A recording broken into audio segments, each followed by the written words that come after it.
hospital hapo. Mapurisa aga pa hospital. Kwatiza. Wapa emergency. Sa medication yoni. Yana. Medication ndio ndio tu medication hiyo ni kusema. Yanga na ime. Yanga na 200. Yes, medication yanga na. Asi? 200 yanga na.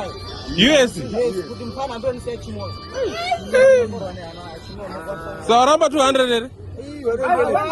Asa ngori zere ane futi. Futi sianga kanongezeni ukamira wayenika.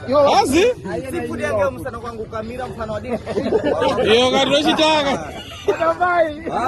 Natomara si pano kazira kuda natomara ngaruditera. Apa? Natomara nanzekera musigade mene yakwena unomira mashabe mashpana. Natopura ronga ndautorwa ndatopenda ngulodi kusada physical and iyo ngoto ndautotiza nebandito ini. Ngoto chinja moyo. Dedofa hapana. Angaro chinja moyo Dewa pina ngparteri. Dewa chibati kwa mari. Dewa kwa hande zikadumboa.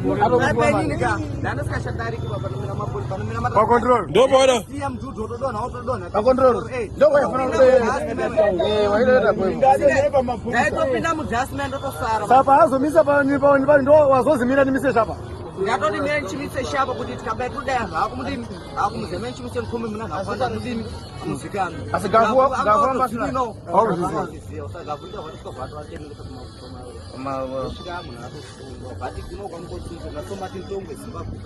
Zero.